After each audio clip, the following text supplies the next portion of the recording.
পরপর বেশ কিছু অ্যাসাইনমেন্ট শেষ করে এক শীতের দুপুরে পৌঁছালাম গরুবাথান।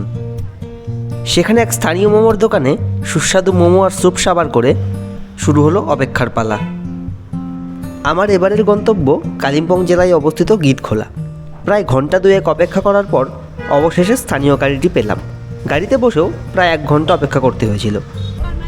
গীতখোলা থেকে প্রতিদিন 2টি গাড়ি শিলিগুড়ি ও ডামডিম যাতায়াত করে। স্থানীয় লোকেরা এই গাড়িগুলির উপর নির্ভর করেই গরুবাথান, মালবাজার বা শিলিগুড়ি যাতায়াত করে থাকেন। চেলখোলা, আপার ফাগু, নিমবস্তি এর পাহাড়ি রাস্তা বেয়ে যখন ঘণ্টিদারা পৌঁছালাম তখন সূর্য পাটে গিয়েছে। অবশেষে যখন গীতখোলা পৌঁছালাম সন্ধে তখন 7টা, আর রাস্তা নেই বললেই চলে। গীতখোলা কালিম্পং জেলায় অবস্থিত একটি ছোট্ট পাহাড়ি গ্রাম, যার একপাশে ঘণ্টিদারা ও লাভা, আরেক দিকে গুম্ফাদারা, নগদারা অবস্থিত। ডিসেম্বরে প্রায় শেষ, হোমস্টের আনাচে কানাচে গাঁদা ফুলের সমারোহ। আবহাওয়া মনোরম থাকায় দেখলাম বেশ ভালোই এলাচ চাষ হচ্ছে। পাইপলাইনের মারফত প্রতিদিনই গাছগুলিতে জল দেওয়া হয়। কুয়াশেরও বেশ ভালোই ফলন। এদিকে সেদিকে কুয়াশ পড়ে আছে। এই পড়ে থাকা কুয়াশগুলির থেকেই আবার নতুন গাছ জন্মায়।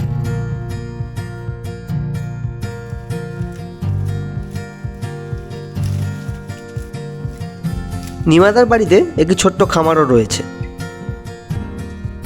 হোমস্টের আশেপাশে বলতে গেলে ব্যাকইয়ার্ডে ঘুরেও বেশ সময় অতিবাহিত করা যায়।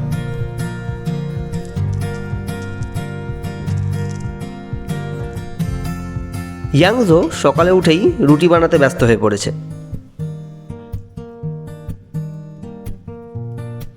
নিমাদা সকালে গরুর জন্য ঘাস এনে ব্রেকফাস্ট বানানোর জন্য ইয়াংজোকে সাহায্য করছে।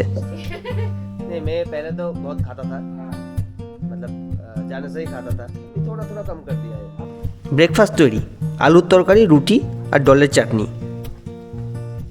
ব্রেকফাস্ট সেরে একটু ছোট ট্রেক করতে গিয়ে এত সুন্দর টমেটো দেখে থমকে দাঁড়ালাম। পরে জানতে পারলাম এটিকে স্থানীয় ভাষায় বলে তিতেবে।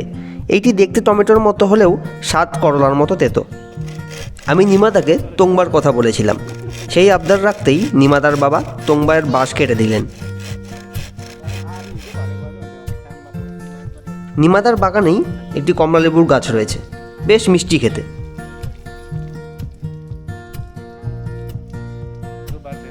জানতে পারলাম রান্নাঘরের দেওয়ালে প্রথমে বাঁশের স্ট্রাকচার করে তার উপর মাটির আস্তরণ দেওয়া হয়। এতে বাইরের ঠান্ডা ভেতরে প্রবেশ করতে পারে না। একইভাবে ভেতরের উনানের তাপে রান্নাঘরের ভেতরও গরম থাকে।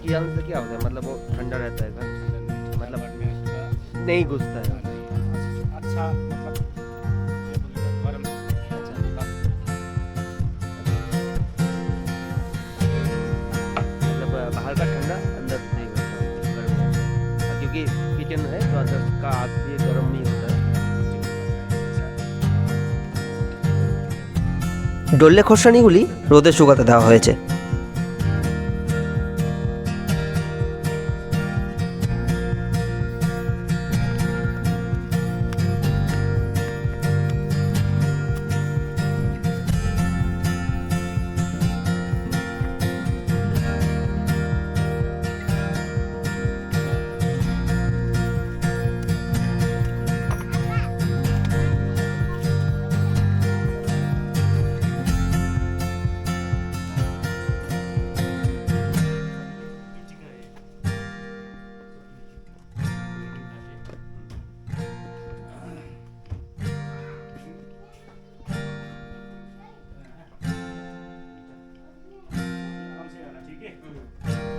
এসে পৌঁছালাম একটি প্রাচীন স্থানীয় গুম্ফাতে।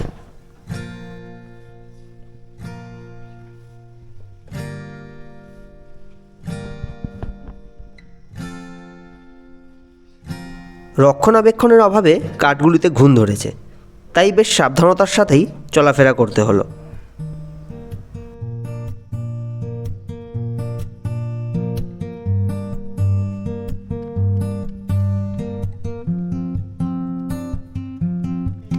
ছোটবেলাতে অনেক পানিয়ালি এইভাবে পাকিয়ে খেয়েছি। স্থানীয় একটি ফল, নাম ফাম্পল। হাত দিয়ে বেশ কয়েকবার ঘষে পাকিয়ে খেতে হয়। এটি উপকারী একটি ফল, যার ঔষধি গুণ বেশ অনেকটাই। ইয়াংজো সুন্দরভাবে ফলটির খোসা ছাড়িয়ে দিল।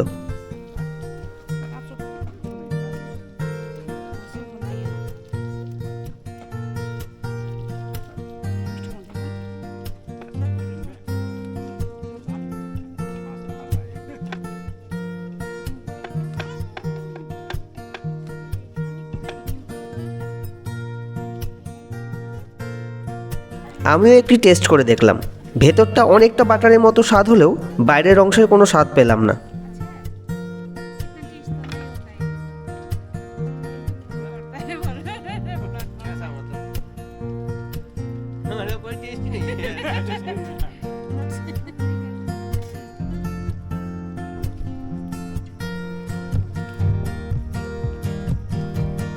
এরপর আবার বের হলাম একটি ছোট ট্রেকে। নিমাদার বাড়ির ওপর থেকেই জঙ্গলের শুরু। আমি নিমাদা ভাই মিলে রওনা দিলাম গিদখোলার উদ্দেশ্যে।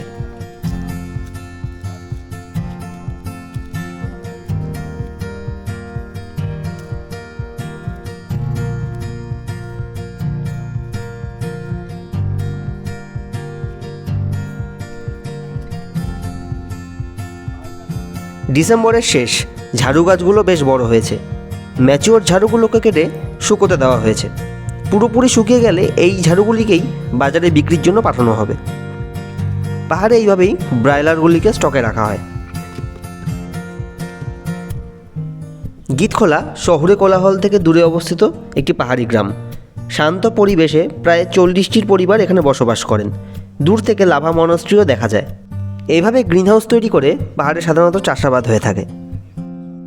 লঙ্কা, ধনেপাতা, বিট, পালং শাক প্রভৃতি চাষ করা হয়েছে।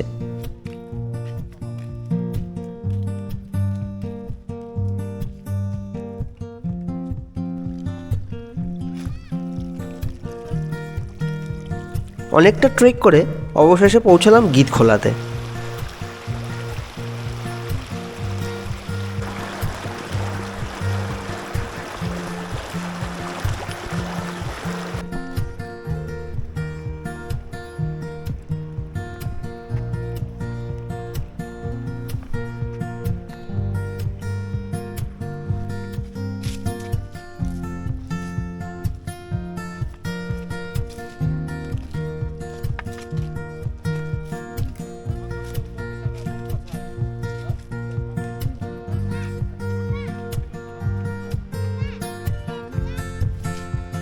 এইভাবে পাথর দিয়ে নদীর স্রোতকে ভাগ করে মাছ ধরা হয়, কিন্তু বর্তমানে ব্যাটারি দিয়ে মাছ শিকার করায় মাছের সংখ্যা অনেকটাই কমে গিয়েছে।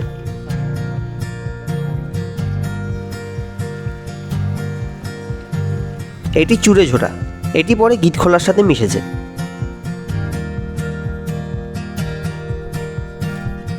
ট্রেক শেষে এবার আবার ফেরার পালা। চলতে চলতে নজরে আসলো ঢিপ করে অনেক আদা রাখা হয়েছে। পাশেই রয়েছে 3 থেকে 4 ফিটের একটি গর্ত। এই গর্তের মধ্যেই আদাগুলোকে মাস 3 রাখা হবে, আর তার থেকেই বেরোবে আবার নতুন আদা গাছ। বাড়ি পৌঁছেই নিমাদা তোংবা তৈরি করে দিল। মিলেটকে এইভাবেই বাঁশের মধ্যে ভরা হয়। পরে গরম জল দিয়ে আধা ঘন্টার মতো রেখে দিয়ে বাঁশের স্ট্রয়ের মারফত এই পানীয়টি খেতে হয়।